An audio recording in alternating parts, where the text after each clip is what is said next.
Park Sun-jae mulai berbicara dengan Min Jae-hyun.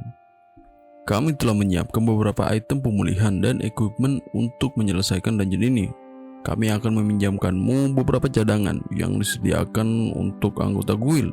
Jadi kamu bisa menggunakan terlebih dahulu. Terima kasih telah menjagaku. Sementara Min Jae-hyun mengucapkan terima kasih, Park Sun-jae mengambil item dari inventory miliknya. Dia mengeluarkan sebuah batu yang bersinar dengan cahaya biru dan memberikannya kepada Min Jae-hyun.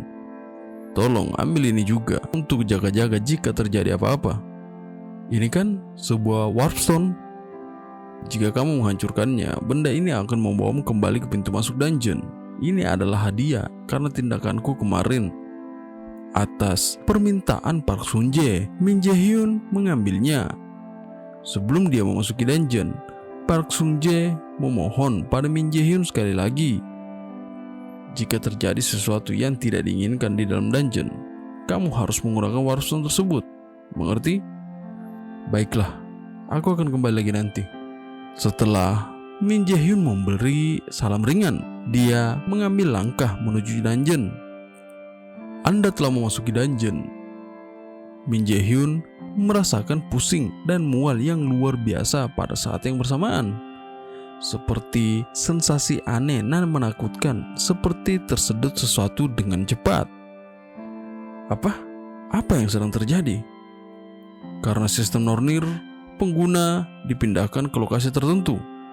Perasaan yang sama seperti yang dia rasakan sebelumnya ketika dia menemukan Odin Lost Eye. Sebuah pemberitahuan sistem lalu muncul dan berkata, lokasi saat ini adalah Field of the Dead di Helheim. Suara membalik lembaran kertas demi kertas terdengar dari dalam kantor pribadi Yosung-eun, Guildmaster dari Guild Lotus. Min Jae-hyun, apa dia akan baik-baik saja? Kemarin dia membuat permintaan untuk meminjam salah satu dungeon rank E milik guild kami. Meskipun itu hanyalah sebuah dungeon rank E, namun tidak mudah untuk menyelesaikannya sendirian seperti itu. Tidak peduli seberapa dewanya kemampuan orang tersebut, dia masihlah sebuah permata yang belum dipoles. Namun Yosung-eun menjadi penasaran dan pada saat yang sama tersenyum sembari berkata lagi, aku penasaran, apa sebenarnya yang kau rencanakan? Tak lama, seorang wanita berambut pendek berparas cantik dan menawan bernama Park Hana mengetuk pintu. Apa ada masalah dengan permintaanku sebelumnya? Ini dia profil lengkap dari Min Jae-hyun. Terima kasih, ucap Yosung-eun sambil membuka buku laporan tersebut. Jarang sekali melihat direktur merekrut seseorang secara langsung seperti ini. Dia pasti sudah menyadari betapa spesialnya anak bernama Min Jae-hyun ini. Saat membaca laporan tersebut, Yosung-eun terkejut. Seorang martial arts yang sangat menginspirasi. Lalu bagaimana dia bisa menggunakan sihir seperti itu? Dia terdiam dan lanjut membaca laporannya lagi. Matanya terbelalak. Dia menjadi hening dalam seketika. Apakah ini benar? Kecuali ada kesalahan teknis, maka hal itu tak diragukan lagi. Di laporan tersebut tertera jika bakat magis milik Min Jae-hyun adalah 97%. Opa, jika Min Jae-hyun sudah keluar dari dungeon tersebut, segera kabari aku. Aku ingin bertemu dengannya secara langsung. Apa maksud Anda? Aku ingin melihat talenta anak itu dengan mata kepalaku sendiri. Berpindah ke Min Jae-hyun yang sedang terlempar ke Helheim. Dia berada di sebuah wilayah yang gersang. Di sekitarnya banyak sekali batu nisan. Aura pekat juga menyelimuti tempat tersebut. Apa sebenarnya yang terjadi? Ucapnya dalam hati. Sebuah sosok muncul dari kejauhan. Seorang skeleton archer yang langsung menyerang Min Jae-hyun dari belakang. Min Jae-hyun menyadari hal tersebut dan berhasil menghindarinya, namun terluka sedikit di pipinya. Tak cukup sampai situ, skeleton archer tersebut kembali menarik anak panahnya. Min Jae-hyun tahu jika panah sebelumnya mengandung sebuah racun pelumpuh. Benar-benar menjengkelkan, ucapnya sembari menggunakan skill sacrifice. Di sekelilingnya bermunculan undead lain. Dia tersenyum dan mematahkan anak panah yang barusan dia tangkap, lalu berkata, "Aku benar-benar akan dibuat gila." Berpindah ke sebuah ruangan dengan keseluruhan suasana asri yang tertata rapi. Kim Yo Jung sedang berbaring di tempat tidur.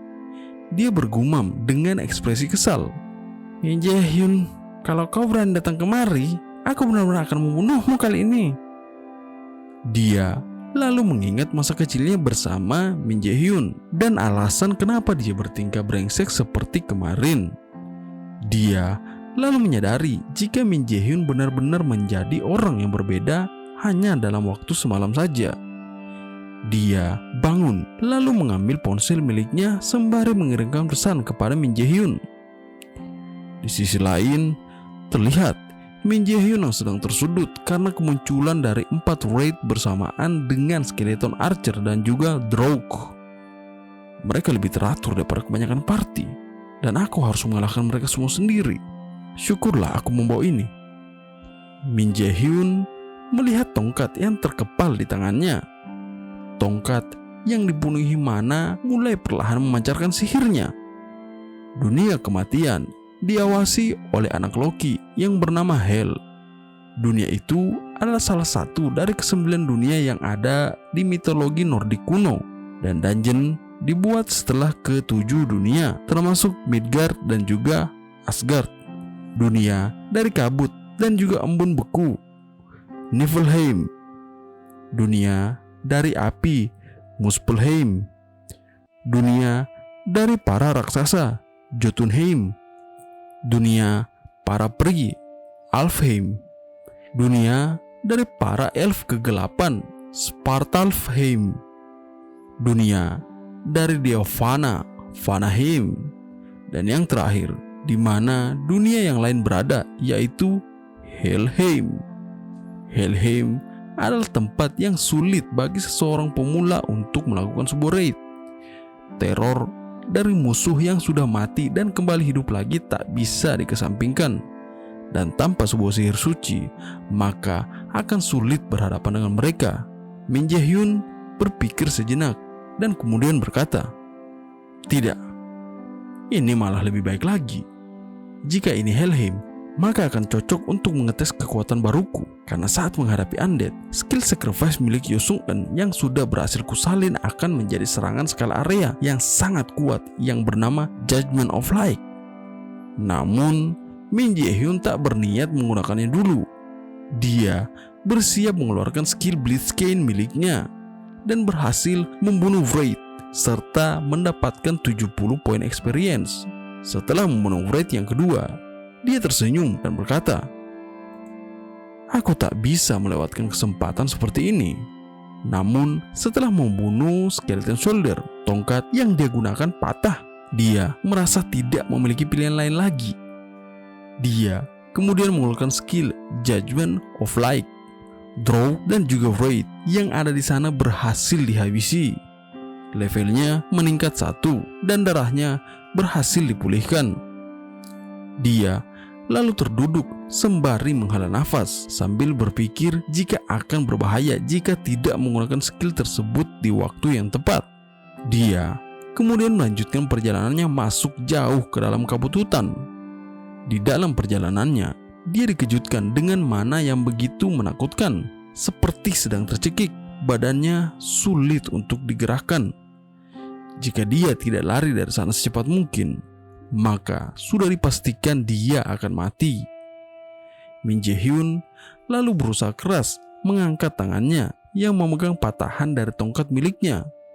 Dia dengan cepat menusukkannya ke kaki kanannya agar membuatnya bisa tetap tersadar dan bisa sedikit bergerak karena rasa sakit yang dia rasakan. Dia terlihat sangat kesakitan, namun tak bisa bersuara sama sekali. "Aku tak bisa membuat suara sekecil apapun karena aku tahu apa yang sedang berada di dekatku. Untuk sekarang sebaiknya aku diam saja."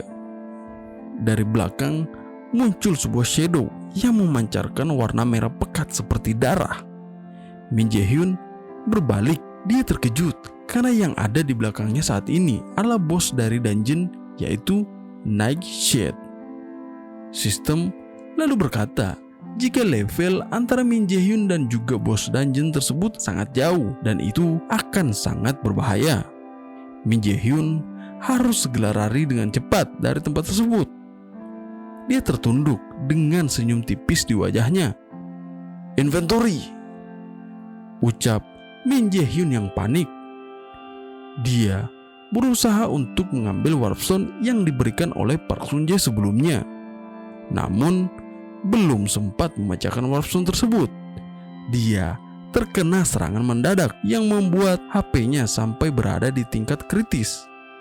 Saat dia sudah berserah diri dengan keadaannya, waktu di sekitarnya tiba-tiba terhenti secara sejenak. Dia terheran melihat keadaan tersebut. Tak lama, sebuah suara pun muncul dari balik bayangan. "Tidak, hal itu masih belum boleh dilakukan. Dia adalah orang yang kubawa sendiri kemari. Dia adalah tamu yang penting. Kaulah satu-satunya orang yang ditakdirkan untuk menjadi sang penantang," ucap sosok elf berambut putih bertanduk iblis dan memiliki tubuh setengah terkutuk.